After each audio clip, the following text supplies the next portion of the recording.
Dire. Pour le dire. 10 minutes. Tidiane Diaye, j'ai presque envie de dire, chacune de nos rencontres provoque débat, puisque la dernière fois, je vous avais reçu pour un de vos livres, Les Falachas, la 13e tribu d'Israël. Comme on dit, c'est que vous avez mis le doigt là où ça fait mal, et vous recommencez, d'ailleurs. Non, puisque vous êtes venu avec un nouveau livre, publié toujours chez Gallimard, Continent Noir, et vous l'avez intitulé « Le génocide voilé, enquête historique sur la traite négrière ». Vous employez le terme génocide voilé. Quand j'ai lu votre livre, j'ai eu l'impression que le titre était un peu faible. Oui, faible dans l'espace et dans le temps, surtout, puisqu'on a beaucoup parlé de la traite transatlantique. Bon, mais si la traite transatlantique a été qualifiée et reconnue à juste titre comme un crime contre l'humanité, ce qu'il faut dire, c'est que celle pratiquée par les arabo-musulmans fut un véritable génocide. Parce que le sort qui était réservé, en fait, aux captifs africains apparaît aujourd'hui avec le recul comme une sorte d'extinction ethnique à terme, mais programmée par castration massive. Et on sait aujourd'hui qu'ils ont pratiquement tous disparu, en dépit des masses énormes d'Africains déportés dans les pays arabo-musulmans.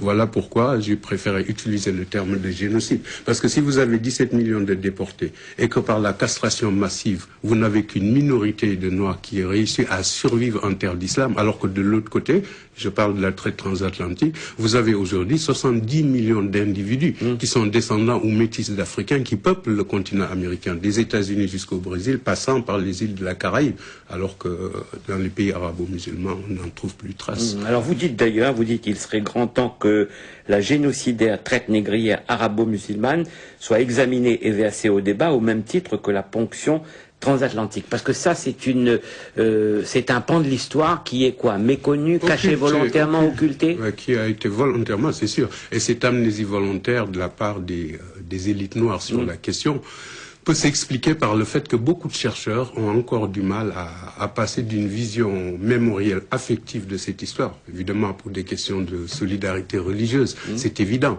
à une approche distanciée et scientifique d'une histoire qui ne traite que des faits avérés. C'est ce que j'ai voulu faire.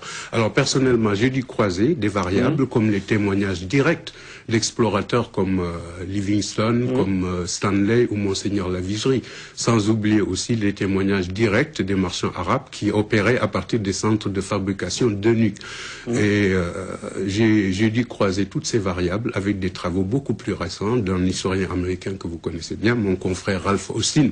Et il faut dire que le bilan est terrible, le bilan est terrifiant. Rien que pour le Sahara, on peut évaluer que 9 millions de captifs ont dû être transportés dans des conditions inhumaines et dont 2 millions ont péri ou alors sont restés en bordure du désert. Alors pour ce qui est de ce qu'on appelle la traite orientale, qui s'est déroulée dans les régions proches de la mer Rouge et de l'océan Indien, on évalue environ à 8 millions le nombre de victimes. Donc le bilan est lourd, puisque globalement, on arrive à un chiffre effrayant de 17 millions de morts, de déportés ou de castrés par les Arabes. C'est donc un génocide. Vous le dites d'ailleurs, vous dites on va pas faire un hit parade de ceux qui ont été les pires, mais vous, enfin, je résume. Disons qu'il n'y a pas de degré dans l'horreur, ni de monopole de la souffrance, mais la page devrait être écrite. Vous dites que pour l'Afrique noire, la traite arabo-musulmane a été bien plus dévastateur que la traite transatlantique. Oui, puisque si on se fie aux statistiques de Philippe Austin, on arrive environ entre une fourchette de 9,6 millions à 11 millions de déportés arrivés à bon port. Nous savons ce que sont les dégâts collatéraux, à savoir que pour un déporté arrivé à bon port, il y eut 3 morts, soit des guerres d'approvisionnement, de l'incendie des villages, des greniers et des épidémies qui ont suivi. Il y avait un climat qui permettait, si vous voulez, ce racisme et cette volonté d'éliminer un peuple. Parce que vous avez des érudits arabes comme Ibn Khaldoun, qui était le savant arabe le plus célèbre du XIVe siècle. Eh bien, cet homme avançait l'idée selon laquelle les Noirs appartiennent au peuple à caractère bestial. Il est traité d'ailleurs de sous-homme et d'anthropophage. Alors, il prétendait que les seuls peuples qui étaient adaptés à l'esclavage étaient les nègres en raison d'un degré inférieur d'humanité et que leur place était plus proche du stade animal. Alors, devant ces inepties, il faut dire qu'aucune voix sérieuse dans le monde arabe ne s'est élevée pour défendre la cause des Noirs. Parce qu'à l'inverse des philosophes de l'époque des Lumières en Europe, il faut dire que dans le monde arabe, dans leur quasi-totalité, les intellectuels étaient marginalisés sur la question. Ils avaient donc abdiqué face aux obscurantistes et autres doctrinaires de la foi. Évidemment, dans un tel contexte, l'opinion de Ibn Khaldoun et d'autres penseurs de la même mouvance faisait autorité et finissait même par être adoptée par la plupart des nations arabo-musulmanes. Ce qui explique donc que les traitements inhumains et la mutilation généralisée des captifs étaient acceptés.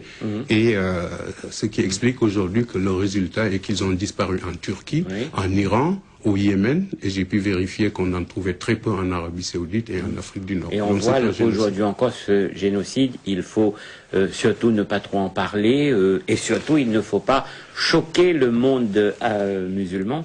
Je pense que l'approche scientifique objective consiste à ne pas traiter l'histoire de deux manières. On a beaucoup parlé de la traite transatlantique. Vous, c'est ça que vous voulez, hein, vous dites ce que vous voulez dire, c'est que il y a eu la traite, qu'elle soit transatlantique ou qu'elle soit celle-là qui a été pire. Qu'elle soit arabo-musulmane. Voilà, donc il faut mettre les deux calamités sur le même, tout en gardant présent dans l'esprit que les premières victimes de cette calamité furent d'abord les Slaves, que les Marseillais et les Vénitiens allaient raser dans les territoires d'Europe centrale et orientale pour les vendre dans le monde arabo-musulman. Comme on sait, ça a duré toute l'époque carolingienne, sous les monarques saxons Henri l'Oiseleur et Othon Ier. Il a fallu l'émergence d'États européens puissants dans l'Europe de l'Ouest, et puis l'arrêt de l'expansion islamique aux Pyrénées pour que ça s'arrête. Et puis, vous terminez votre introduction en disant, et ce encore sous nos yeux aujourd'hui, avec son lot de massacres, avec son génocide à ciel ouvert, et là vous nous ramenez au Soudan. Au Darfour. Parce qu'en fait, on peut remonter loin, en fait, en Égypte pharaonique, où on trouve pour la première fois des hommes qui étaient soumis à une forme d'exploitation qu'on pouvait comparer à de l'esclavage.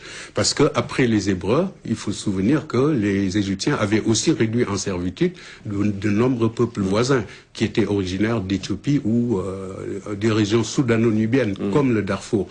Mais c'est avec l'invasion arabe, en fait, en 652, que le général et émir Abdallah Ben Saïd avait imposé au roi nubien Khalidura en 652 ce qu'on appelle le Barth. C'était un accord par lequel le roi nubien s'engageait à livrer annuellement un lot de 360 captifs bien portants et qui étaient destinés à être réduits en esclavage dans le monde arabo-musulman. Là aussi une précision, quand je dis arabo-musulman, c'est que ce Barth qui est parti du Darfour engendrera un trafic qui deviendra à la fois transaérien et oriental et allait impliquer de plus en plus de peuples et de régions qui débordaient largement l'univers arabe.